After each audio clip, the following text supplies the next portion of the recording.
2024 লোকসভা নির্বাচনের আগে প্রচারে এসে কেশপুরের আনন্দপুরের সমাবেশ থেকে অভিষেক ব্যানার্জি বলেছিলেন 2019-এর নির্বাচনে 92,000 ব্যবধান দিয়েছিল কেশপুর। এবার যদি 1 লক্ষের বেশি ব্যবধান দিতে পারে পুরস্কার দেব 50 কিলোমিটার নতুন রাস্তা। সেই মতো কেশপুর 1,03,000-এর ব্যবধান দিয়েছে। প্রতিশ্রুতি মতো অভিষেক ব্যানার্জিও সম্মানিত করলেন। প্রায় 8 কোটি টাকার প্রকল্প উপহার দিলেন শুরুতেই অভিষেক ব্যানার্জি। এই টাকায় 50 কিলোমিটার নতুন কংক্রিটের রাস্তা হবে বলে জানিয়েছে কেশপুর পঞ্চায়েত সমিতি। শুক্রবার 21শে জুন লোকসভা নির্বাচনী ফলাফল ঘোষণার পর একটি বিজয় উৎসব সভার আয়োজন করা হয়েছিল কেশপুর ব্লক তৃণমূলের পক্ষ থেকে কেশপুর অডিটোরিয়াম হলে। কেশপুর ব্লকের তৃণমূলের সমস্ত নবনির্বাচিত জনপ্রতিনিধি ও নেতারা হাজির হয়েছিলেন। ছিলেন প্রতিমন্ত্রী শিউলি সাহা ও ব্লক স্তরের নেতৃত্বরা। কোন এলাকায় কত ভোটে জয়ী হয়েছে তৃণমূল, কোথায় হেরেছে সবটা পর্যালোচনা করার পর উপস্থিত নেতাকর্মীদের ধন্যবাদ জানালেন শিউলি সাহা। কারণ এই প্রথম কেশপুরে রক্তপাতহীন নির্বাচন সম্ভব হয়েছে। শিউলি সাহা এদিন মঞ্চে বলেন, ব্যাপক ব্যবধানে আমরা জয়ী হয়েছি কেশপুরে। অভিষেক ব্যানার্জি যা বলেছিলেন সেই মতো 1 লক্ষের বেশি ব্যবধান রয়েছে কেশপুরে। তার পুরস্কার হিসেবে 50 কিলোমিটার কংক্রিটের রাস্তা তৈরির অর্থ বরাদ্দ করা হয়েছে নবান্ন থেকে। তিনি কি বলছেন শোনাবো আপনাদের। আর একটা স্বীকৃতি আমরা আদায় করেছি, যে স্বীকৃতি অনেকে বললেন রক্তহীন, সন্ত্রাসহীন, তাকে ঘর ছাড়া হতে হয়নি, কারুর মাথা ভেঙে দেওয়া হয়নি, কারুর পুকুরে বীজ দেওয়া হয়নি। সেই কেশপুর রচনা করতে পেরেছেন। এর ফুল ক্রেডিট আপনাদের আপনাদের আপনাদের আপনারাই আছেন বলে কেশপুর শিরোনাম হয় না, আপনারাই আছেন বলে কেশপুরে শান্তি বিরাজ করে, আপনারাই আছেন বলে 61,000 বিজেপি যারা ভোট দিয়েছেন তারা শান্তিতে কেশপুরে নিদ্রা যাপন করতে পারছেন। আর আমাদের বিরোধী দলের নেতা তিনি কয়েকজনকে নিয়ে গেছেন রাজ্যপালের কাছে, তন্ময় ঘোষ তাকে নিয়ে গেছে দেখাতে সে নাকি খরচায়। আমি দেখলাম আসলে না, যাদের যাদের ঠিক থাকে না, ধর্মের যাদের ঠিক থাকে না, তাদের বলা না বলা দুটোই ঠিক। মানে আমি জানি না তিনি নাকি খরচায়, তাকে নিয়ে সঙ্গে করে আমার দাদা নিয়ে গেছেন। আমাদের দাদা ছিলেন বিরোধী দল নেতা, বলছে কেশপুরে ঘরছাড়া মানুষ আছে। আমি গেছিলাম, খেজুরিতে মুখোশটা খুলে দিয়ে এসেছি। আমি আপনাদের বলি, কেশপুর নিয়ে কোর্ট হয়েছে, কেশপুর নিয়ে হাইকোর্ট করেছেন। যিনি কেশপুরকে পাকিস্তান বলেছেন হিরণময় চ্যাটার্জি, ভুলে যাবেন না কেশপুরের মানুষ ভুলে যায় না। আপনাকে যোগ্য জবাব দিয়েছে, আগামী দিন দিয়েছে, দেবেও। আপনি না একজন জনপ্রতিনিধি, আপনি না খড়গপুরের বিধায়ক, আপনি না একজন কাউন্সিলর, আপনি না জনপ্রতিনিধি হওয়ার পার্লামেন্টে প্রতিনিধিত্ব করার জন্য আপনি না কন্টেস্ট করেছিলেন। আমার কেশপুরের এই সুন্দর মানুষগুলোকে, আমার মুসলিম প্রাণ ধর্মীয় মানুষগুলোকে আপনি কি বললেন? শুধু কি মুখ ভাষণে আমার শুধু মুসলিম ভাইরা বাস করে, আমার কি সেখানে হিন্দু বুথ নেই? আপনি দাঁড়িয়ে বলে গেলেন এটা পাকিস্তান বানিয়ে দিয়েছে।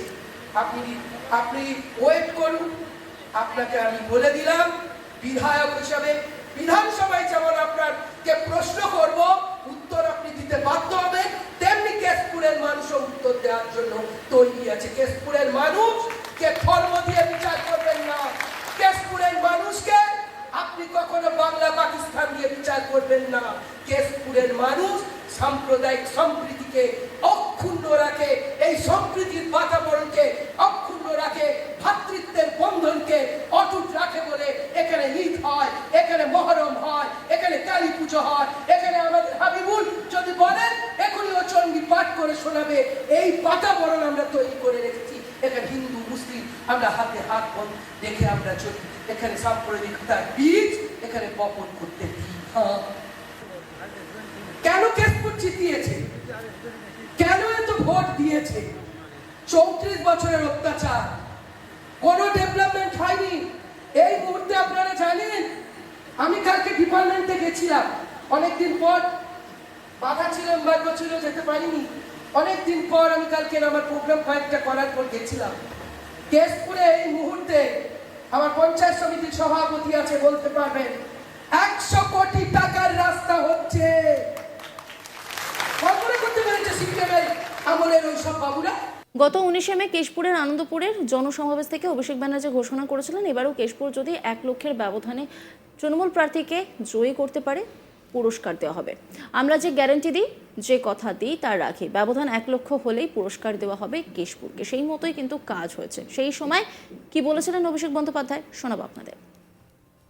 1 নম্বর বোতাম টিপে দীপক অধিকারীকে 1 লক্ষের বেশি ব্যবধানে খালি কেশপুর থেকে জেতাতে হবে। এবং আগামী দিন আমি আপনাদের বলছি, যারা আমার সভা গণমাধ্যমে দেখছেন, খবরের চ্যানেলে শুনছেন, মাইকের আওয়াজ যত দূর যাচ্ছে, আমি যখন কথা দিই ভেবেচিন্তে কথা দিই। আমি ফেব্রুয়ারি মাসে 2023 সালে এসে বলেছিলাম হোসেনউদ্দিন বাবুকে পঞ্চায়েতে দাঁড় করাবো, দাঁড়ও করিয়েছি, জিতিয়েওছি। আমি আবার কথা দিচ্ছি, আপনারা 1 লক্ষের ব্যবধানে জেতান, 6 মাসের মধ্যে বাড়ি তো হবেই, তার সাথে কেশপুরে 50 কিলোমিটার খালি কেশপুর বিধানসভায় গ্রামীণ রাস্তা আমি আগামী 3 মাসের মধ্যে রাজ্য সরকারকে বলে, মুখ্যমন্ত্রীকে বলে করে দেওয়ার ব্যবস্থা করব। এই নিয়ে একটি রিপোর্ট তুলে ধরেছেন শাহজাহান, দেখাবো আপনাদের। নির্বাচনের আগে প্রতিশ্রুতি দিয়েছিলেন অভিষেক ব্যানার্জি। এবার যে অভিষেক ব্যানার্জির প্রতিশ্রুতি মতো কেশপুর ব্লক পুরস্কার পেল 50 কিলোমিটার রাস্তা। গর্বের সাথে পর্যালোচনা বৈঠকে ঘোষণা করলেন প্রতিমন্ত্রী শিউলি সাহা। উল্লেখ করা যায়, কেশপুর বিধানসভা কেন্দ্র গত 2019-এর নির্বাচনেও ব্যাপক পরিমাণে ব্যবধান করে দিয়েছিল তৃণমূলের প্রার্থী তথা ঘাটালের সাংসদ দেবকে। সেই সময় 92,000-এর লিড ছিল। তার পরবর্তী ভোট 2024-এ নির্বাচনের আগে প্রচার সভাতে এসে অভিষেক ব্যানার্জি ঘোষণা করেছিলেন, যদি 1 লক্ষাধিক ব্যবধান এবারে কেশপুর দিতে পারে তাহলে 50 কিলোমিটার রাস্তা তৈরির ব্যবস্থা আমি করে দেব কেশপুরের বিভিন্ন এলাকাতে। আর সেই প্রতিশ্রুতি মতো কেশপুর বিধানসভা এলাকাতে 1,03,000-এর ব্যবধান দিয়েছে তৃণমূলের প্রার্থী দেবকে। আর প্রতিশ্রুতি মতো বরাদ্দ চলে এলো কেশপুরে প্রতিমন্ত্রী শিউলি সাহা জানিয়েছেন 50 কিলোমিটার রাস্তার জন্য বরাদ্দ এসে গিয়েছে, ওয়ার্ক অর্ডার হয়ে গিয়েছে, কাজ শুরু হচ্ছে শীঘ্রই। উল্লেখ করা যায়, শুক্রবার বিকেলের পর কেশপুর ব্লকের তৃণমূলের বিভিন্ন জনপ্রতিনিধি অর্থাৎ পঞ্চায়েতের সভাপতি, প্রধান সহ বিভিন্ন স্তরের নেতৃত্বরা যারা লোকসভা নির্বাচনের জন্য তৃণমূলের প্রার্থীর হয়ে লড়াই করেছে তাদের নিয়ে একটি পর্যালোচনা সভা বা বিজয় সভার আয়োজন করা হয়েছিল। সেই সভা থেকে এদিন উপস্থিত তৃণমূলের নেতাকর্মীদের সম্মান জানিয়েছেন এবং তাদেরকে বিভিন্ন জায়গায় স্টেজে তুলে সংবর্ধনা জানিয়েছেন প্রতিমন্ত্রী তথা কেশপুর ব্লক। নজর রাখুন আজ তাক বাংলার ইউটিউব স্ট্রিমিংয়ে।